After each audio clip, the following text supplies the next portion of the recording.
Judicial reform by William Bentinck. तो William Bentinck के बारे में पिछले वीडियो में हम लोगों ने कुछ देखा, थोड़ा थोड़ा हम लोग आगे देखते हैं। तो विलियम बेंटिक द्वारा किए गए न्यायिक सुधार, जुडिशियल रिफॉर्म, ठीक है। जुडिशरी भारत में शुरुआत जो है वो वॉरेन हेस्टिंग्स ने किया था, फिर उसमें कुछ कॉर्नवालिस ने सुधार किया, फिर आगे चल करके उसमें विलियम बेंटिक ने भी कुछ सुधार किया। विलियम बेंटिक ने क्या किया? The provincial courts of appeal and circuit courts set up by Cornwallis were abolished and judicial power of magistrate transferred to collector. पहला काम तो ये किया, कॉर्नवालिस ने ये किया था कि कलेक्टर के पास जो जुडिशियल पावर थे उसको छीन लिया था उससे। कॉर्नवालिस कोड लाया गया था जिसमें सेपरेशन ऑफ पावर का सिद्धांत था, अर्थात कलेक्टर के हाथ में रेवेन्यू का पावर और जुडिशियल पावर, दो पावर हुआ करते थे। कॉर्नवालिस ने जुडिशियल पावर के लिए एक मजिस्ट्रेट का पोस्ट अलग से बना दिया और कलेक्टर को केवल रेवेन्यू पावर दिया। विलियम बेंटिक ने दोबारा से वही सिस्टम लागू कर दिया और जो provincial court of appeal Calcutta में खोला गया था और सर्किट कोर्ट, माने वो जो चलने फिरने वाले कोर्ट खोले गए थे कॉर्नवालिस के द्वारा, उनको खत्म कर दिया विलियम बेंटिक ने और न्याय करने का जो पावर है वो कलेक्टर को दे दिया। यानी अब कलेक्टर के साथ साथ डिस्ट्रिक्ट मजिस्ट्रेट डीएम भी होने लगा, ठीक है। तो ये जो आज के दौर में जो कलेक्टर एंड डीएम दोनों होता है, उसकी शुरुआत विलियम बेंटिक द्वारा की गई थी, ठीक है। लैंग्वेज, जुडिशरी में, न्यायपालिका में लैंग्वेज के लिए क्या किया गया था? जो हाई कोर्ट और सुप्रीम कोर्ट था वहां पर ऑफिशियल लैंग्वेज बना दिया गया था अंग्रेजी, और जो लोअर कोर्ट्स हैं वहां रीजनल लैंग्वेज में जो है वो कोर्ट कचहरी के मामले चलेंगे, ठीक है। ये दो चेंजेस किए थे जुडिशियल रिफॉर्म के लिए विलियम बेंटिक ने। अब देखते हैं लैंड रिफॉर्म। विलियम बेंटिक के समय में लैंड रिफॉर्म क्या हुआ? तो लैंड रिफॉर्म यानी कोई नया टैक्सेशन सिस्टम आया क्या, लैंड रेवेन्यू का टैक्सेशन सिस्टम वगैरह कुछ आया, वो देखेंगे। तो नया टैक्सेशन सिस्टम आया था जिसको बोलते थे महलवारी सिस्टम, महलवारी व्यवस्था। ये तीसरी लैंड रेवेन्यू सिस्टम है जो अंग्रेजों द्वारा लाई गई थी। पहली लाई गई थी परमानेंट सेटलमेंट सिस्टम, दूसरी रैयतवारी और तीसरी महलवारी सिस्टम। ये महलवारी सिस्टम क्या है इसको देखते हैं। One of the three land revenue system, LRS यानी land revenue system, designed by Holt Mackenzie. इसका जो प्रारूप है कि कैसा होगा ये कानून, ये व्यवस्था कैसी होगी, इसको बनाने का काम किया था हॉल्ट मैकेंजी, एक ब्रिटिश अधिकारी थे, उन्होंने इसको बनाया था। And introduced by Wingate and Goldsmith, ठीक है। और इसको लागू करने का काम किया था दो अंग्रेज अधिकारी जिनके नाम थे बिंगेट और गोल्डस्मिथ ने, ठीक है। और ये पूरा कार्यक्रम किसके समय में चल रहा था? विलियम बेंटिक के समय। विलियम बेंटिक का इसमें कोई कंट्रीब्यूशन नहीं। विलियम बेंटिक ने इनकी बात को मानकर इसको लागू किया, लेकिन बनाने का काम किया था हॉल्ट मैकेंजी ने। इसमें प्रोविजंस क्या होंगे, और उसको पहली बार इंप्लीमेंट करने का काम किया था बिंगेट और गोल्डस्मिथ ने लॉर्ड विलियम बेंटिक के समय में, ठीक है। और पहली बार इसको कहां लागू किया गया था? नॉर्थ वेस्ट प्रोविंस, यानी उत्तर प्रदेश का कुछ जो आज का नॉर्थ वेस्टर्न इलाका है, north western province, Punjab, Agra और गैंगटिक वैली, इसके अलावा मध्य प्रदेश के कुछ क्षेत्रों में भी इसका प्रयोग किया गया था, ठीक है। तो ये तीसरी लैंड रेवेन्यू सिस्टम लाई गई थी जो हॉल्ट मैकेंजी द्वारा बनाया गया और 1833 में north west province, Punjab, Agra और गैंगटिक प्लेन और मध्य प्रदेश के आसपास के क्षेत्रों में इसको लागू किया गया। इसके फीचर्स क्या थे, इसमें विशेषता क्या थी? ये mixture of permanent settlement system और रैयतवारी सिस्टम, ये दोनों का मिक्सचर था, ठीक है। और इसको मॉडिफाइड परमानेंट सेटलमेंट सिस्टम या मॉडिफाइड जमींदारी सिस्टम भी कहते हैं। For the purpose of land revenue, land was divided into mahals. महल क्या है? एक पर्टिकुलर इलाका जिसमें एक गांव या एक से ज्यादा गांव शामिल होते थे, तय कर लिया जाता था कि भाई ये कितना बड़ा इलाका होगा। उस बड़े इलाके में कभी कभी एक बड़ा गांव लिया जाता था, ये छोटे छोटे 2 गांव 3 गांव आकर के एक इलाका बनाया जाता था। उस इलाके को, उस यूनिट को महल कहा जाता था, और इस पूरे महल को एक यूनिट माना जाता था लैंड रेवेन्यू कलेक्ट करने, ठीक है। तो the total land was divided, माने ब्रिटिश सरकार के इन क्षेत्रों में जहां पर ये सिस्टम लाया गया था, पूरे लैंड को कई महलों में डिवाइड कर दिया गया था। महल का मतलब है वन और मोर देन वन विलेजेस, ठीक है।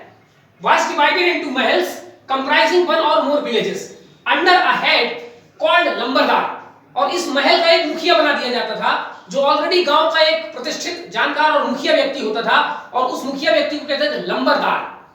और अब ये लंबरदार की जिम्मेदारी होती थी कि अपने महल यानी अपनी टेरिटरी, अपने एरिया का में जितने किसान हैं उन किसानों से सालाना वो टैक्स ले, और फिर ये लंबरदार सारा टैक्स कलेक्ट करके अंग्रेजों को दे देता था।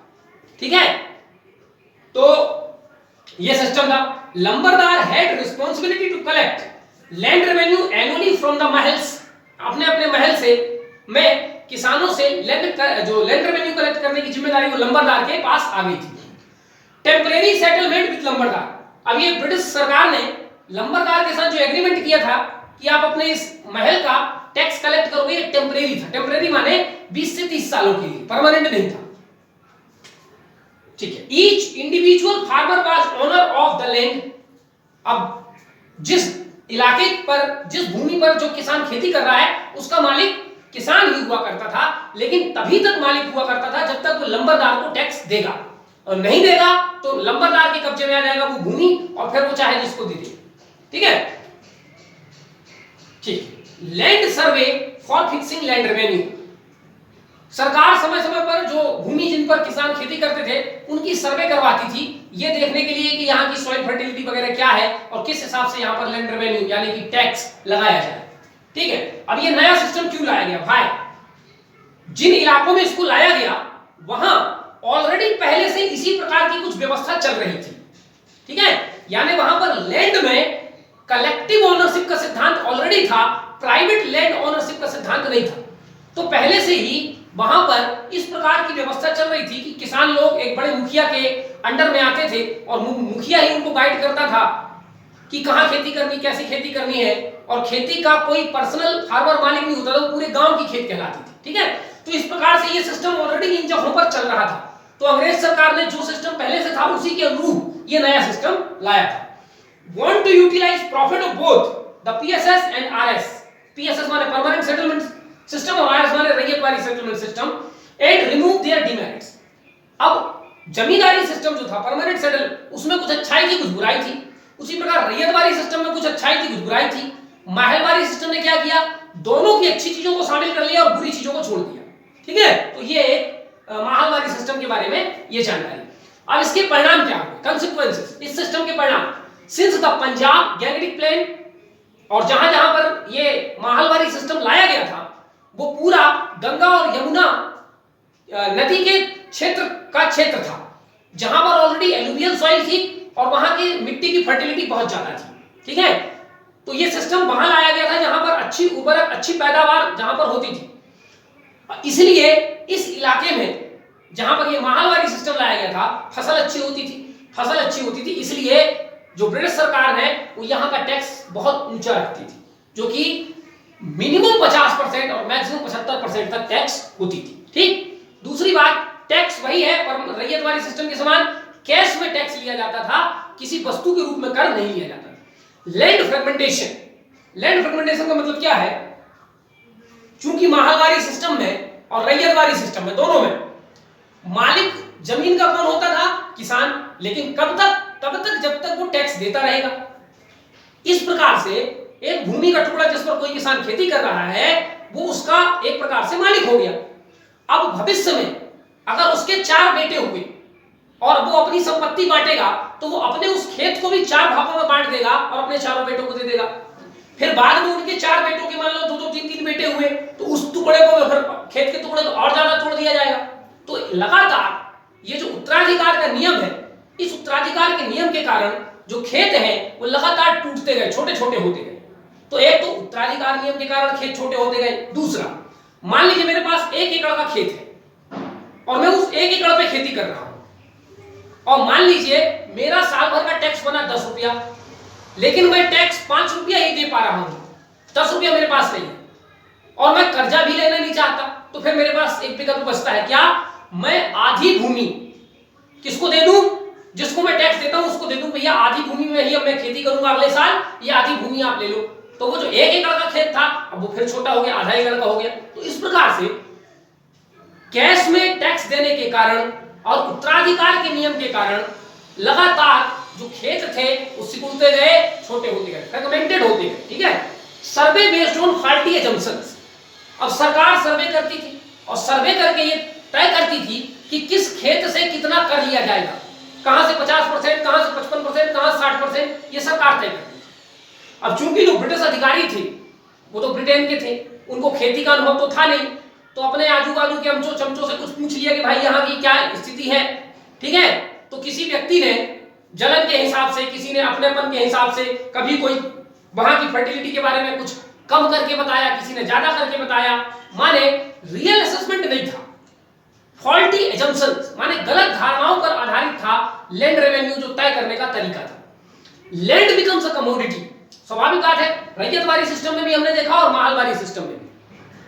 अब लैंड एक कमोडिटी हो गया, क्योंकि जरूरत पर अब हम लैंड को बेच सकते थे, गिरवी रख सकते थे, किसी दूसरे को ट्रांसफर कर सकते थे, हमारा जो जिसको हम टैक्स देते हैं अगर उसको समय पर टैक्स नहीं दिया तो उसको छीन सकता है, ठीक है। पर्सनल प्रॉपर्टी हो गई अब खेत, पहले पर्सनल प्रॉपर्टी नहीं हुआ करती थी, ठीक है। तो ये तमाम बातें। इविक्शन ऑफ फार्मर, वही कृषक को अपनी भूमि से बेदखल करने का एक डर हमेशा बना रहता था, ठीक है, क्योंकि एक तो कर नकद में देना है और दूसरे कर के रेट भी ज्यादा है, ठीक। तो ये कुछ उसके परिणाम निकले महलवाड़ी सिस्टम। तो कुल मिलाकर के हमने 3 सिस्टम पढ़े, रैयतवाड़ी सिस्टम पढ़ा, परमानेंट सेटलमेंट सिस्टम पढ़ा और महलवाड़ी सिस्टम पढ़ा। ये तीनों भारतीय किसानों के लिए आत्महत्या के समान थे। तीनों से भारतीय किसानों का कोई भला नहीं हुआ, तीनों से भला हुआ अंग्रेजों को। उन्होंने परमानेंट सेटलमेंट सिस्टम लाया, फिर उनको लगा हमारा भला कुछ कम हो रहा है तो उन्होंने रैयतवाड़ी सिस्टम लाया, फिर लगा रैयतवाड़ी सिस्टम में भला हमारा कम है तो फिर उन्होंने महलवाड़ी लाया, ठीक है। चलिए, तो ये बात आपको ध्यान रखनी है। कुछ अदर लैंड रेवेन्यू सिस्टम, इसके अलावा कुछ और भी लैंड रेवेन्यू सिस्टम भारत में प्रचलित थे। ये तो 3 लैंड रेवेन्यू सिस्टम वहां थे जिन इलाकों पर अंग्रेजों ने भारत में कब्जा कर लिया था, लेकिन अभी जिन इलाकों पर अंग्रेजों ने कब्जा नहीं किया था और जिन इलाकों पर भारत के राजा लोग शासन करते थे, वहां भी कुछ लैंड रेवेन्यू सिस्टम चलता रहा होगा, ठीक है। जैसे मुगल काल में दहसाला, ठीक है, दसबंदी, ऐसे कई नियम जो है चलते थे, लेकिन सारे मुगल इलाकों पर तो अंग्रेजों का कब्जा हो गया। लेकिन इसके अलावा भी कुछ छोटे मोटे राजा जो आजाद थे, अभी भी अंग्रेजों के कब्जे से बाहर थे, वहां पर 2 बड़े टाइप की सिस्टम चलती थी, हम उनको भी देख लेते हैं। एक था तालुकदारी सिस्टम, ये भी एक लैंड रेवेन्यू सिस्टम था। ये 2 जगह पर चलता था, एक तो अवध में, आप ध्यान रखिए अवध को AWADH भी लिखते हैं, लेकिन ज्यादातर किताबों में OUDH लिखा मिलता है, तो वो अवध ही है, ठीक है, औध या अवध। तो अवध में तालुकदारी सिस्टम चलता था, और ये जो तालुकदार होते थे, अवध का राजा उस समय जो था वाजिद अली शाह, ठीक है, तो वाजिद अली शाह वहां का राजा था, अंग्रेजों के क्षेत्र में नहीं आता था अवध, तो वहां पर लैंड रेवेन्यू का जो सिस्टम चलता था वो तालुकदारी सिस्टम, और वहां के मुखिया होता था उसको बोलते तालुकदार, और ये तालुकदार ठीक वैसा ही था जैसा जमींदार हुआ करते, ठीक है। तो एक अवध में ये सिस्टम समझ में आ गया। दूसरा, बंगाल में भी तालुकदारी सिस्टम चलती थी, लेकिन बंगाल में तालुकदार का मतलब होता था जमींदार के नीचे का जमींदार, माने सबऑर्डिनेट जमींदार, ठीक है। एक बड़ा जमींदार होता था और वो अपने अंडर में, ठीक है, जैसे मान लीजिए मेरे पास पूरे आधारताल का जमींदार हूं, अब आधारताल बहुत बड़ा इलाका है तो मैं उसको 4 भागों में बांट दूंगा और 4 छोटे छोटे जमींदार मैं रख दूंगा। जयप्रकाश नगर का जमींदार ये होगा, धनी की कुटिया का ये होगा, इसका ये होगा, उसका होगा, इस प्रकार से, ठीक है। तो एक जमींदार के अंडर में काम करने वाले छोटे छोटे जमींदार को तालुकदार कहा जाता था बंगाल में, लेकिन अवध में जो ओरिजिनल जमींदार होता था वो तालुकदार कहलाता था, ठीक। एक दूसरा लैंड रेवेन्यू सिस्टम था मालगुजारी सिस्टम, ठीक। ये मालगुजारी सिस्टम कहां चलता था? जहां जहां मराठों का राज था वहां वहां मालगुजारी सिस्टम चलता था, ठीक है। और जब ये मराठों का क्षेत्र अंग्रेजों के कब्जे में धीरे धीरे आने लगेगा तो वहां पर भी या तो परमानेंट सेटलमेंट सिस्टम आएगा या रैयतवाड़ी में कोई ना कोई सिस्टम आएगा, ठीक है। चलिए, तो ओवरऑल हमने जो है 6 प्रकार का लैंड रेवेन्यू सिस्टम देख लिया। सबसे पहला देखा इजारेदारी सिस्टम, जिसको वॉरेन हेस्टिंग्स ने लाया था। फिर उसी को खत्म करके, उसको रहा नहीं, वो खत्म कर दिया उसको, और उसकी जगह लाया परमानेंट सेटलमेंट सिस्टम कॉर्नवालिस ने। अब परमानेंट सेटलमेंट सिस्टम कहां था?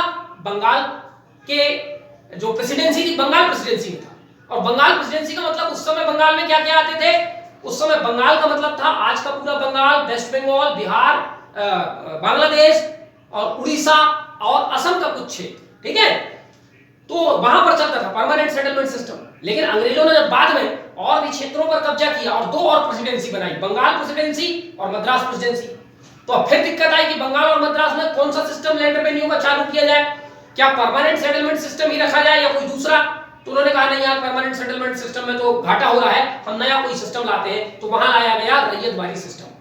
ठीक है, फिर उन्होंने भारत के और क्षेत्रों पर अपना कब्जा किया, पंजाब पे, सिंध पे, ठीक है, सेंट्रल इंडिया पे। तो फिर वहां पर एक नया सिस्टम लाया गया और उसको कहा गया माहलवारी सिस्टम। Is that clear? चलिए अब हम इन तीनों का तुलना कर लेते हैं, जो अंग्रेजों के तीन लैंड रेवेन्यू सिस्टम थे। तो तीनों का permanent settlement system, ryotwari system और माहलवाड़ी, तीनों का हम लोग कंपैरिजन करते हैं। ये बेसिस है, बिगिनिंग, शुरू कब हुआ। परमानेंट सेटलमेंट सिस्टम 1793 में, रैयतवाड़ी सिस्टम 1820 में और माहलवाड़ी सिस्टम इसका प्रैक्टिकल उपयोग किया गया था 1822 में। ठीक है, लेकिन टेक्निकली लागू हुआ ये 1833 में। Designed by permanent settlement system, ryotwari और माहलवाड़ी की जो जो प्रोविजंस थे कि ऐसा ऐसा होगा, उसको बनाने का काम किसने किया था? परमानेंट को जॉन सोर ने बनाया था, रैयतवाड़ी को बनाने वाले व्यक्ति का नाम था अलेक्जेंडर रीड और माहलवाड़ी सिस्टम को बनाने वाले व्यक्ति का नाम था हॉल्ट मैकेंजी। इंप्लीमेंटेड बाय, उसको लागू करने वाला जो गवर्नर जनरल था कौन था? इसको कर था कॉर्नवालिस, इसको था लॉर्ड हेस्टिंग्स और इसको Lord William Bentinck. Area covered of British India, अंग्रेजों ने भारत के जितने क्षेत्रों पर कब्जा किया था उसको बोलते थे ब्रिटिश इंडिया। तो उस ब्रिटिश इंडिया के कितने परसेंट इलाके पर परमानेंट था, कितने में रैयतवाड़ी और कितने में माहलवाड़ी, देख लेते हैं। 57% इलाके पर परमानेंट सिस्टम, इसी को जमादारी सिस्टम कहते हैं। रैयतवाड़ी सिस्टम 38% पे था और माहलवाड़ी 5% पे था। माने सबसे बड़े इलाके में जो लैंड रेवेन्यू सिस्टम था वो था परमानेंट सेटलमेंट सिस्टम। ठीक है, एरिया वेयर इंप्लीमेंटेड, क्षेत्र कौन कौन से जहां इंप्लीमेंट किया गया।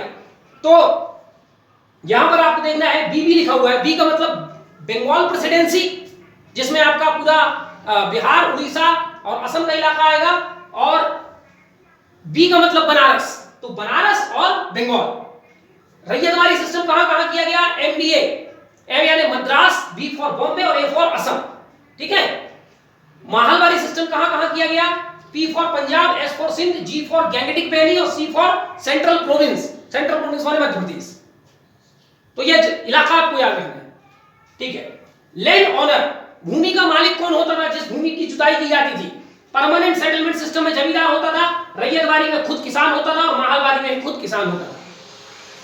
रोल ऑफ मिडिलमैन, क्या कोई बिचौलिया था? हाँ, इसमें जमींदार एक बिचौलिया था, रैयतवाड़ी सिस्टम में कोई बिचौलिया नहीं था और मिडिल में माहलवाड़ी सिस्टम में वो जो लंबरदार है। ठीक है, फिर एग्रीकल्चर इन्वेस्टमेंट, या कृषि में कुछ निवेश हुआ, कृषि का उद्धार हुआ, कृषि का डेवलपमेंट हुआ, परमानेंट सेटलमेंट सिस्टम में नहीं हुआ। रैयतवाड़ी सिस्टम में थोड़ा बड़ा हुआ और माहलवाड़ी में भी थोड़ा बड़ा हुआ। ठीक है, एक्सप्लॉयटेशन, किसानों का शोषण सबसे ज्यादा किसमें था? परमानेंट सेटलमेंट सिस्टम में सबसे ज्यादा, उससे कम रैयतवाड़ी में और उससे कम माहलवाड़ी में। थे तो तीनों में से कोई भी ठीक नहीं, लेकिन तीन जो बुरे हैं उनमें से सबसे बुरा कौन था? पीएसएस, उससे कम आरएस और उसके बाद एमएस। ठीक है, तो ये कंपैरिजन हो गया आपका। ठीक है, overall consequences of British land revenue system. अब ये जो तीनों लैंड रेवेन्यू सिस्टम आए पूरे ब्रिटिश इंडिया में, अंग्रेजों ने 3 सिस्टम लागू कर दिया अलग अलग क्षेत्रों में, अलग अलग। इन तीनों का टोटल परिणाम क्या हुआ? एक भी पॉजिटिव परिणाम नहीं था, सारे के सारे नेगेटिव परिणाम थे किसानों के लिए भारत के संदर्भ में। ठीक है, देखते हैं क्या क्या नुकसान हुए इन तीनों के। लैंड कमोडिटी बन गई, लैंड एक कमोडिटी बन गई। इसका मतलब क्या है मैं पहले बता चुका हूं। एग्रीकल्चर एक प्रोफेशन बन गया, अब एग्रीकल्चर एक बिजनेस टाइप की चीज बन के रह गई। पहले हम कृषि करते थे अपनी खुशी से, अब कृषि हम मजबूरी में एक व्यापार के रूप में कृषि किया जाने लगा। ठीक है, तो एक इन तीनों का एक रिजल्ट ये हुआ। दूसरा, हायरार्की ऑफ फार्मर्स। अब धीरे धीरे धीरे छोटे किसान, मझोले किसान, बड़े किसान, बहुत बड़े किसान और जमींदार, इस प्रकार के किसानों की हायरार्की बनने लगी। ठीक है, और सबसे नीचे लेवल पे आते थे भूमिहीन किसान, जिनके पास भूमि ही अपनी नहीं थी। पहले थी लेकिन कर नहीं थे पाने के कारण उन्होंने भूमि गंवा दी, तो सबसे घटिया लेवल पे आ जाते थे भूमिहीन किसान। उसके बाद स्मॉल फार्मर, फिर मार्जिनल फार्मर, फिर मिडिल फार्मर, फिर लार्ज फार्मर और फिर जमींदार। तो ऐसे किसानों की हायरार्की बन गई। यानी भारत का किसान समाज जो पहले मेल मिलाप हेल मेल से रहता था, अब उनमें भी भेदभाव आ गया, क्योंकि हर बड़ा किसान छोटे किसान का शोषण कर रहा था। कैश क्रॉप्स इंक्रीज्ड, अब चूंकि नकद के रूप में देना है हमें टैक्स, तो नकदी फसलों का प्रचलन बढ़ा। नकदी फसल माने गन्ना, कपास और मूंगफली, सरसों, ठीक है, नकदी माने जिसको बेचो तुरंत पैसा मिल जाए, ठीक है। तो कैश क्रॉप्स का प्रचलन बढ़ा, फूड क्रॉप्स का प्रचलन कम हुआ। फूड क्रॉप्स हमारे अब दाल, चावल, गेहूं, मक्का, ज्वार, बाजरा, इनकी खेती कम हो गई, क्योंकि इनको खरीदना मुश्किल था, इसको कोई खरीदता नहीं था, और नकद पैसा नहीं आएगा। नकद पैसा नहीं आएगा तो हम टैक्स कैसे देंगे? तो फूड क्रॉप्स कम हुआ, और जब फूड क्रॉप्स कम हुआ तो फूड सिक्योरिटी खतरे में आ गई, यानी फूड इनसिक्योरिटी आ गई, खाद्यान्न संकट आ गया। और जब खाद्यान्न संकट आया तो लोग भूखों मरने लगे, और कई बार भारत में बड़े बड़े अकाल इन्हीं सब सिस्टम के कारण पड़ने शुरू हुए। ऐसे भयानक भयानक अकाल पड़े जिसमें 30-30 लाख लोग एक बार में गुजर गए हैं, ठीक है। ऐसे भयानक अकाल पड़ते थे। एग्रीकल्चर इन्वेस्टमेंट डिक्रीज्ड, जब किसान को मालूम है कि ये मेरा खेत नहीं है, या है तो टेम्परेरी मालिक हूं मैं इसका, कर की रेट बहुत ज्यादा है, अगर मैं समय पर कर नहीं चुकाऊंगा तो इस खेत से मुझे बेदखल कर दिया जाएगा, इसलिए कृषक उस खेत पर मेहनत नहीं करता था, ठीक है। उस खेत में जो सॉइल फर्टिलिटी के लिए सिंचाई चाहिए, मिट्टी को लटना पलटना होता है, समय पर जुताई करना होता है, अच्छे बीज बोना होता है, ये तमाम व्यवस्था। तो एग्रीकल्चर इन्वेस्टमेंट, कृषि में जो निवेश होना चाहिए वो कम हुआ, और इसका रिजल्ट क्या हुआ कि आने वाले समय में जो खेत थे वो इनफर्टाइल होने लगे, क्योंकि समय पर अगर उसकी ठीक ढंग से जुताई, सिंचाई और सब काम नहीं किया जाएगा तो फर्टिलिटी में का नुकसान हो जाएगा, ठीक है। पीजेंट्स बिकेम टेनेंट्स, अब देखिए यहां जो किसान थे अपनी अपनी भूमि के मालिक थे, उसी प्रकार से अपना जीवन जीते थे, अपनी मर्जी का फसल उगाते थे, अपनी मर्जी का जिसके चाहे उसको बेचते थे। अब अंग्रेजों ने हमारे किसानों को टेनेंट्स, किराएदार बना दिया, ठीक है। और उसका मतलब क्या है, मैं क्लासरूम में लगता था तो मैं समझा चुका हूं। और इसके साथ साथ बहुत सारे जो टेनेंट्स थे वो बेगारी करने पे मजबूर हो गए। बेगारी माने बड़े बड़े जो फार्मर्स हैं, जमींदार हैं, उनके यहाँ बेगारी, बेगारी माने बिना पैसा के काम करते थे, उसके बदले में थोड़ा मोड़ा खाना मिल जाता था, ठीक है। तो उसके कारण इसको कहते थे बेगारी। तो हमारे जो किसान, आत्मनिर्भर किसान थे, वो या तो किराएदार बन गए या बेगार हो गए, ठीक है। भिक्षावृत्ति जैसी माहौल हमारे किसानों पर आ गई। High rates of land revenue, अब लैंड रेवेन्यू का दर सब में ज्यादा होता था, चाहे आप परमानेंट सेटलमेंट की बात करो चाहे किसी भी बात करो। अब जब लैंड रेवेन्यू रेट ज्यादा होगा, ठीक है, तो बहुत सारे लोग लेफ्ट एग्रीकल्चर, धीरे धीरे धीरे उनकी भूमि छीन ली जाएगी और वो खेती करना छोड़ देंगे, और जब खेती करना छोड़ देंगे तो बेरोजगार हो जाएंगे, और जब बेरोजगार हो जाएंगे तो क्या बन जाएंगे? सिपॉय। सिपॉय, भारतीय सिपाहियों को अंग्रेज लोग सिपॉय बोलते थे, अंग्रेज सिपाहियों को नहीं बोलते थे। भारतीय लोग जो सिपाही बन जाते थे उनको अंग्रेज लोग एक शब्द दिए थे, सिपॉय, ठीक है। तो या तो वो सिपाही बन गए, या मजदूरी करने लगे, वर्कर बन गए, या बॉन्डेज, बॉन्डेज माने बंधुआ मजदूरी, किसी के यहां बंध करके मजदूरी करने लगे, रॉबरी, लूटपाट डकैती करने लगे, जीवन चलाना है, ठीक है, रिवोल्ट्स। कुछ जगहों पर इस पूरी व्यवस्था के कारण किसानों ने अनेक विद्रोह किए, जो हमारा अगला चैप्टर है किसान विद्रोह भारत में, हम विद्रोह को आगे देखेंगे, ठीक है। ग्रोथ ऑफ मनी लेंडर्स, अब नकदी में हमको देना है कर, और हमारे पास उतनी नकदी नहीं है, तो हम अपने आजू बाजू के साहूकारों से, जमींदारों से पैसा उधार लेंगे, क्योंकि अगर हम नहीं चुका पाए तो वो खेत छिन जाएगा हमसे, और अगर खेत छिन गया तो अगले साल हम खेती कैसे करेंगे, फिर खाएंगे क्या, इसलिए व्यक्ति उधार लेता है। तो मनी लेंडर्स यानी साहूकारों की संख्या बढ़ी, और साहूकार मनमाना ब्याज लेते थे। और बैंकिंग में हम लोग पढ़ेंगे कि ब्याज देने, कर्जा देने वाले दो संस्थाएं होती हैं, एक इनफॉर्मल सेक्टर, दूसरा फॉर्मल सेक्टर। साहूकारों को बोला जाता है इनफॉर्मल सेक्टर, अनौपचारिक क्षेत्र, कर्ज देने वाले। और फॉर्मल सेक्टर माने सरकार ने यदि कोई व्यवस्था कर रखी है, बैंक बना रखा है, ठीक है, कोई फाइनेंस इंस्टीट्यूट बना रखा है जो किसानों को कर्ज दे, उनको बोलेंगे फॉर्मल सेक्टर, ठीक है। तो अब तो आजाद हो चुका है हमारा देश, और अब हमारे यहाँ ज्यादातर किसानों को फॉर्मल सेक्टर से कर्जा दिया जाता है, क्योंकि फॉर्मल सेक्टर में ब्याज दर बहुत कम होती है। और दूसरी बात, अगर आप समय पर नहीं चुका पाते तो आजकल कर्जा माफी वगैरह स्कीम सरकार चलाती है। इनफॉर्मल सेक्टर यानी साहूकार, जमींदार के पास ये व्यवस्था नहीं थी। एक तो उनका इंटरेस्ट रेट हाई होता था, दूसरा, समय पर अगर आप नहीं दे पाओगे तो आपके खेत पर, जमीन पर, संपत्ति पर कब्जा कर लिया जाता था। ठीक है, तो मनी लेंडर्स का ग्रोथ हुआ, वेरी हाई इंटरेस्ट रेट बहुत ज्यादा रखता थे, और इसके कारण किसान डेब्ट ट्रैप, कर्जा के जाल में फंस गए। ब्याज चुकाते गए, और उनका जो कैपिटल था, मूलधन था, वो एज इट इज बना रहा, जीवन भर उस कर्जा से कभी मुक्त नहीं हो पाए। ठीक है, डिस्ट्रक्शन ऑफ रूरल इकोनॉमी, क्योंकि भारत में जो ग्रामीण अर्थव्यवस्था थी वो कृषि थी, और कृषि से संबंधित उद्योग थे, जैसे बैम्बू की वस्तु बनाना, हैंडीक्राफ्ट बनाना, कुम्हार का काम करना, रथ का काम, पहिए का काम करना, ऐसे तमाम काम यानी कृषि से जुड़े हुए उद्योग ही भारत में चलते थे। लेकिन जब कृषि का विनाश हो गया तो जो ग्रामीण उद्योग थे कृषि पर आधारित, उनका विनाश हो गया, और कुल मिलाकर के हमारी जो रूरल इकोनॉमी थी, आत्मनिर्भर रूरल इकोनॉमी, उसको चौपट कर दिया अंग्रेजों ने। और वो जानबूझ के ये सब कर रहे थे, क्योंकि जब हम इनका उद्योग और कृषि को चौपट करेंगे तब तो इन्हीं में से बेरोजगार लोग हमारे यहाँ सिपाही बनेंगे, और कम वेतन में हम इनको सिपाही बनाएंगे, कम वेतन में हम इनको मजदूर बनाएंगे, और फिर ये हमारे यहाँ सिपाही और मजदूर बनके जो हमसे सैलरी लेंगे, उस सैलरी से फिर ये हमारा ब्रिटिश गुड्स खरीदेंगे, क्योंकि भारतीय उद्योगों को तो हमने नष्ट कर दिया। ठीक है, तो ये सब सोची समझी रणनीति चल रही थी। लैंड फ्रेगमेंटेशन, वो मैं बताया आपको, लैंड फ्रेगमेंटेशन भी हो रहा था। ठीक है, number of small and marginal farmer increased, छोटे और सीमांत किसानों की संख्या बढ़ी, छोटे छोटे खेत हो गए लोगों के पास।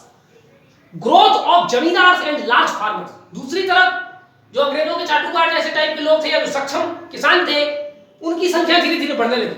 और जब भारत आजाद हुआ, 1950 के आसपास की बात है, 7% लोग भारत में ऐसे थे जिनके पास भारत की टोटल कृषि भूमि का 75% लैंड उनके पास था, और 45% लोग ऐसे थे भारत में जिनके पास भूमि ही नहीं थी। ये अंतर आप देखिए। ठीक है, ये सब इन सिस्टम का दुष्परिणाम है। अनएम्प्लॉयमेंट, काफी मात्रा में बेरोजगारी, लोग मोहल्ला गांव घर छोड़ के भागने लगे, खेती नहीं कर रहे थे, दर दर ठोकरे खाने पे मजबूर। ठीक है, काम मजदूरी करने लगे खेती छोड़ करके, व्यापक मात्रा में अनएम्प्लॉयमेंट हो गया। पंचायत लॉस्ट इंपॉर्टेंस, अच्छा पहले जो छोटे मोटे गांव के अपने लड़ाई झगड़े होते थे, खेती से संबंधित, किसानी से संबंधित, जानवरों से संबंधित, ठीक है, या कोई और छोटा मोटा मामला, तो वो पंचायत सुलझाती थी, और वहां पर फैसला हमारे गांव के रीति रिवाज के हिसाब से होता था। लेकिन अब इन्होंने नई आधुनिक व्यवस्था ले आई, न्यायिक व्यवस्था, और अब न्याय का काम पंचायत नहीं करती थी, ये जो अंग्रेजों ने जो कोर्ट स्थापित किया था वो करते थे। ठीक है, तो पंचायत का जो महत्व है वो खत्म हो गया। तो यदि किसानों का शोषण हो रहा है तो पंचायत कोई उसमें हस्तक्षेप नहीं कर सकती थी। High rate of irrigation tax, ठीक है, इसके पहले हमारे यहाँ जो मुगल थे और उसके पहले जो भारतीय और राजा थे, वो किसानों की सिंचाई के लिए झील, तालाब, नहर वगैरह बनवाते थे और सिंचाई का कर भी लेते थे, लेकिन वो सिंचाई का कर बहुत कम होता था। अंग्रेजों ने भी नहर वगैरह बनवाए, लेकिन उनके सिंचाई का कर रेट बहुत ज्यादा होता था, इरिगेशन टैक्स बहुत हाई होता था। दूसरी बात, इरिगेशन केवल और केवल कैश क्रॉप्स के मामले में सरकार सुविधा देती थी। अगर सरकार का कोई नहर आपके खेत से गुजर रहा है और आप उसमें कपास बोए हैं, नील बोए हैं, तब तो आप सिंचाई कर सकते हैं, लेकिन अगर फूड ग्रेन्स बोए हैं तो आप सिंचाई नहीं कर सकते। ठीक है, तो सरकार जानबूझ के चाहती थी कि आपका फूड ग्रेन सेक्टर बर्बाद हो जाए, आप भूखे मरो तब हमारे आश्रम में आओ और कैश क्रॉप्स उपजाओ। कारण ब्रिटेन की उद्योगों को हमसे क्या चाहिए था? कैश क्रॉप्स चाहिए था, दाल चावल थोड़ी चाहिए था हमसे। ठीक है, ठीक है। अच्छा, अगली बात हम देखते हैं, लैंड रेवेन्यू कैश में लेते थे और उसके कारण कई दुष्परिणाम निकलते हैं, पीछे पड़ चुके हैं। क्रेडिट सप्लायर, कर्जा देने वाले लोग भारत में कौन थे देखते हैं। 1950 में जो कर्जा देने वाले लोग थे, मनी लेंडर माने जो साहूकार थे, वो 93%, यानी इनफॉर्मल सेक्टर ही हावी था। 93% साहूकार थे। ये साहूकार बड़ा भयानक शोषणकारी होते थे। गवर्नमेंट, सरकार की तरफ से किसानों को केवल 3% ऋण मिलता था और जो कमर्शियल बैंक से, सीबी लिखा हुआ है मैंने, कमर्शियल बैंक 1%। आप देखिए इतनी भयानक हालत थी यहां पर। ठीक है, तो किसानों को कर्जा देने के लिए कोई सरकारी व्यवस्था नहीं थी। प्राइवेट रूप से आप चाहे लाला से, बनिया से, श्रॉफ से, साहूकार से, जिससे लगे आप उससे ले लो। Traditional skill lost. अब पहले हमारी ग्रामीण अर्थव्यवस्था थी तो कोई उसमें कुम्हार था, कोई उसमें जूता बनाता था, कोई उसमें बेम्बू के आइटम बनाता था, कोई तरह तरह के ग्रामीण उद्योग बनते थे। हस्तशिल्प, हैंडीक्राफ्ट वगैरह काफी डेवलप था और वो सब कृषि पर आधारित थी। ठीक है, अब जब कृषि को चौपट कर दिया तो हमारे यहाँ की पूरा हैंडीक्राफ्ट था, पूरी हमारी ग्रामीण स्किल थी, वो भी नष्ट हो गई। Unilateral trade benefits to Britain. Britain का इतने से भी मन नहीं भरा। ब्रिटेन क्या करता था, जो माल ब्रिटेन से भारत बिकने आता था उस पर टैक्स नहीं लगाती थी, तो वो माल भारत में सस्ता आता था। अब भारत के जो कंज्यूमर्स हैं वो सस्ता माल खरीदेंगे कि भारतीयों के द्वारा बनाया गया महंगा माल, क्योंकि भारतीयों के माल पर कर लग रहा है, तो भारतीयों का माल एक तो पहले से महंगा था, उस पर कर लगा, वो और महंगा हो गया, तो भारतीय कंज्यूमर्स को कौन सा काम माल सस्ता पड़ेगा, ब्रिटेन का। ठीक, अच्छा, दूसरी तरफ भारत से जो चीजें एक्सपोर्ट की जाती थी, जैसे सूती कपड़ा वगैरह एक्सपोर्ट किया जाता था, फिनिश्ड गुड्स, उन फिनिश्ड गुड्स पे वो इतना ज्यादा टैक्स लगाते थे कि जब वो माल ब्रिटेन में पहुंचता था तो ब्रिटेन में वो माल इतना महंगा हो जाता था कि ब्रिटेन में भारतीय माल बिकता ही नहीं था। ठीक है, तो इसको कहते हैं यूनिलैटरल ट्रेड, माने ट्रेड कर तो रहे हैं दोनों, भारत और ब्रिटेन के बीच में ट्रेड हो रहा है, लेकिन उससे फायदा केवल एक को मिल रहा है। इस व्यवस्था को कहा जाता है यूनिलैटरल ट्रेड बेनिफिट, जो कि किसको मिल रहा था, ब्रिटेन को मिल रहा था। ठीक है, चलिए, नो कैपिटलिस्टिक फार्मिंग। भारत में जो कृषि था वो इतना पिछड़ा हुआ था और अंग्रेजों ने उसमें सुधार लाने के लिए कोई भी प्रयास नहीं किया, जबकि उस समय ब्रिटेन में और यूरोप के देशों में जहां कहीं खेती हो रही थी वहां पर आधुनिक ढंग से खेती होने लगी थी। आधुनिक कल पुर्जे, मशीन, ट्रैक्टर्स, ये तमाम चीजें वहां पर आने धीरे धीरे शुरू हुए थे, लेकिन अंग्रेजों ने भारत में कृषि के विकास के लिए कोई आधुनिकीकरण वाला कदम नहीं उठाया। अब एक यहां पर देखते हैं कि 1950 में क्या स्थिति थी। प्लाऊ माने जो हल थी, भारत के किसानों के पास 97% हल लकड़ी के बने होते थे और केवल 3% जो हल होते थे प्लाऊ वो लोहे के बने होते थे। फर्टिलाइजर नहीं था हम लोगों के पास, हमारे किसानों के पास अच्छे क्वालिटी के सीड नहीं थे, सिंचाई की सुविधा नहीं थी, यानी काफी पिछड़े लेवल पे हमारे यहाँ का एग्रीकल्चर अंग्रेजों ने ला करके छोड़ा था। ठीक है, इसके अलावा ड्रेन ऑफ वेल्थ, भारत से धन की निकासी हो रही थी। ठीक है, सोशल बैंडिटरी, समाज में तरह तरह की कुरीति, लूटपाट, हिंसा, विद्रोह, ऐसी समान भावना, असंतुष्टि की भावना, ये सब फैल रही थी। और एब्सेंटी लैंडलॉर्ड माने खेत का मालिक कोई और है और उस पर काम कोई और कर रहा है। ठीक है, ये मैं आपको एब्सेंटी लैंडलॉर्ड का मतलब डिटेल से समझा चुका हूं। तो यहां पर हम लोगों ने ये सारा सिस्टम देखा। नेक्स्ट वीडियो में हम लोग कुछ और देखेंगे, तब तक धन्यवाद।